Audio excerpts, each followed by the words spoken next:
Hello, I am here with Katie Petrick. She is host of Healthy Republic on Freedom Project Media. She covers topics such as education, current events, and government. Katie recently gave a presentation on Minding Millennials in which she basically explained why we are the way we are. Okay, so it's kind of hard to know really what a millennial is, but in general, a millennial is someone who's in Generation Y. And roughly speaking, because the generations really, the range is so varied, but usually they define it as someone who's either born in the very, very late 70s or starting in 1980 and going to the late 90s. Okay. So it's roughly 19, 20 years of a range, but really the millennials are the kids who went to school either in the very late 80s, they entered elementary school, or in the early 90s they started. Okay. Now, in your presentation, you explained how there's basically two parts of millennials. There's before internet and after internet. Well, no one breaks it down this way, I don't think. I think I just, this is how I view it, I guess. Okay. I would claim myself to be an older millennial. So I think there's a key distinction between millennials who were born and grew up before internet, as I call it. I mean, internet was, what, 1990-ish, or Al Gore invented it whenever he invented it, I guess. But I like to say that anyone who remembers life before internet was popular and in school and accessible. Yep. And then there's the younger millennials who basically always had the internet and always were able to get online to do something. So there's a key distinction in just understanding life between the younger and the older. And the other distinction I make, or it tends to be, and again, we can't broaden this and generalize too much, but the younger millennials were products of Generation X, whereas us older millennials were products of baby boomers. And so I think there's those key distinctions, and I view especially the internet as being the tipping point to the difference between, I guess, appreciating life or understanding how to view the world that we live in today. Right, okay. Now you mentioned that like the older millennials, their parents were the baby boomers, and the younger millennials are Generation X. So, I mean, most people know that baby boomers were instilled with that hard work ethic. What is it about Generation X that the younger millennials don't have that? Yeah, and again, it's so, to draw the line is so kind of fuzzy, but I think a key distinction to remember is we know the baby boomers came out starting in 1946. We know when their generation was defined. There was a hard line on that one for the baby boomers.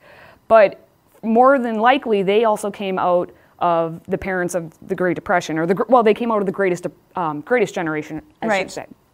So you have the grandparents being from the greatest generation, you have the parents being the baby boomers, and then you have the older millennials.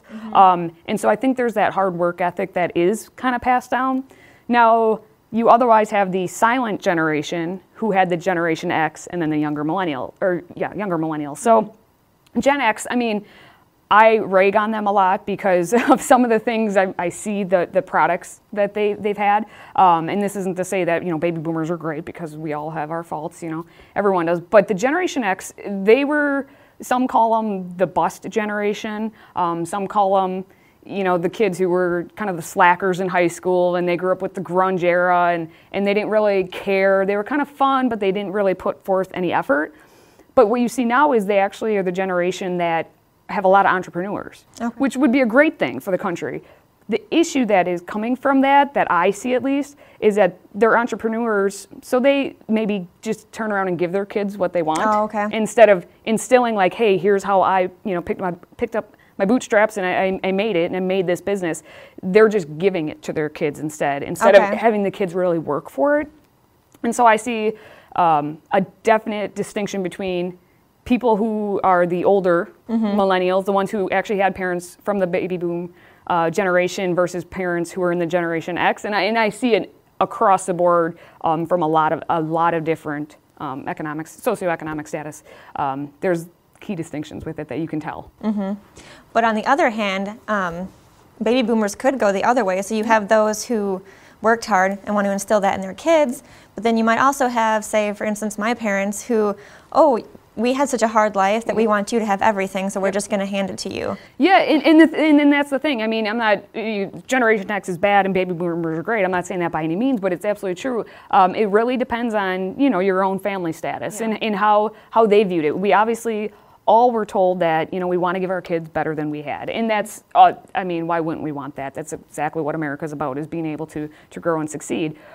But it's a matter of making sure it's not just giving them what they want. Because now a lot of these boomers, the older boomers, can be grandparents to these, now what they call the iGen, Generation Z, the next generation, or the younger millennials. And so it's a matter of, are we making sure we're not just turning it over and giving them, everything they want? We got to make sure that for the future of our country, we are instilling that work ethic, right. That you can do it on your own.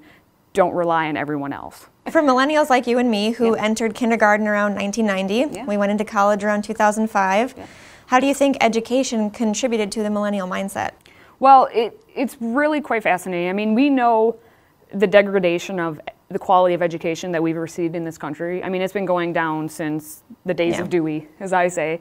And in the more federal control we get in education, the more blanketed uneducation our students are getting. And so more and more, and I've seen this because I've gone back into the schools at the K-12 level, and I've gone back to college, so I see even just in a 10-year period how drastically different education has become. It's not about reading, writing, arithmetic. Right. It's about what social values can we instill in your kid, what can we indoctrinate your children with. And so we were at a time when, depending on where you were, it could be pretty bad or it could be okay. I grew up in a rural area, so we had, I'm calling them the old school teachers, the teachers who shut the door and you listened to what they said, and you didn't earn, your trophy for doing your homework, or you didn't get the sticker and the scratch and sniff on your paper. Scratch and sniff. I love those things. For just for turning it in. Yeah. You actually had to earn your work and earn your grade. And I love the subjects, and I love history and English because I had two really good teachers in junior high who taught me how to read and write and to love history and understand what our country's about. And so there are a lot of us out there who maybe got lucky. I'm not sure how your teachers were, and you might have had that teacher who actually said, I'm going to teach the kids in my room instead of I'm going to teach, whatever standards were put forth. And so it really, I think, depends on who you got. And now it's I think across the board, we're hurting in our schools because we're not teaching our kids. It's more political agendas than anything. Yeah, definitely. Especially college. Yeah, and college is so interesting because we come from that millennial generation. We come from what does the internet say? We're always on our phones. We're always attached, and we're taught about self-esteem. So it's self-esteem and what's on the internet, and that combination leads to us just believing what we see. Like, we believe what we see on the internet because we don't want to actually do the research, but then we expect everything to be presented to us in a make me feel good kind of a way. Right. So we don't understand the good, the bad, and the ugly of anything anymore. We get the whitewash version, so it makes us feel like, oh, you're doing great. Now here we have a majority of the population that's been indoctrinated by leftist education, in debt, dissatisfied with life, socialist, sounds so great, and narcissistic. Yeah. And they're going to be the largest voting bloc in 2020. Absolutely, they are.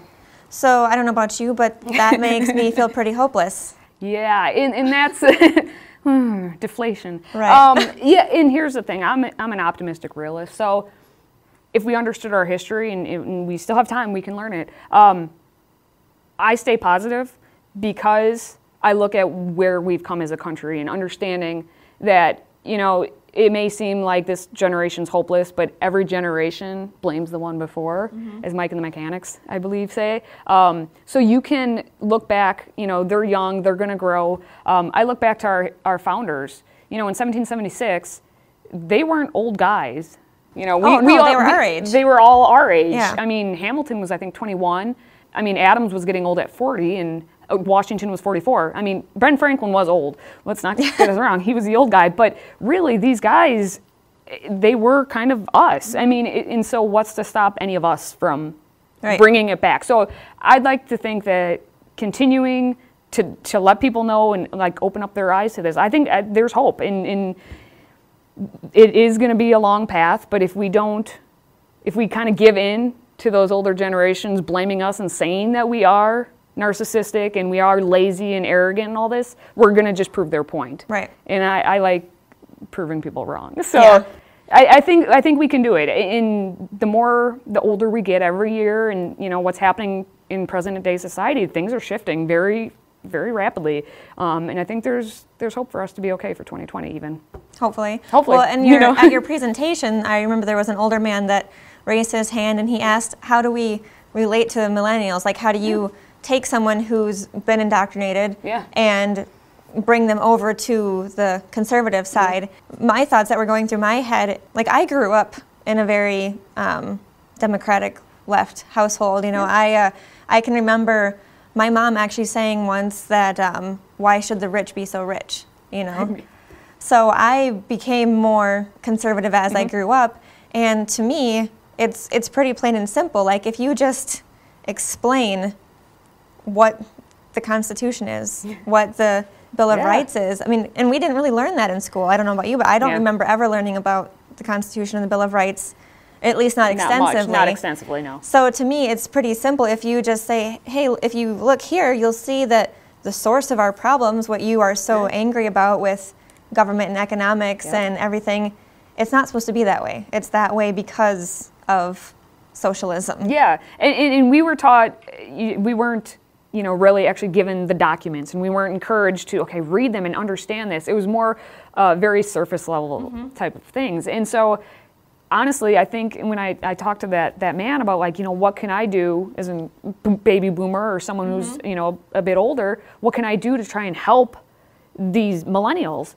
And we just need to be talked to. We need to be educated. I mean, just talk to us. Yeah. We're not mean people. We want to be educated. We want to know, but we've just been indoctrinated. So it's not our fault, but at the same time, you know, like we can make it right no matter whose fault it is or whatnot. So, you know, have a conversation with us, show us the documents. That's what it is. Engage us. We need to be engaged and feel like we're a part of things.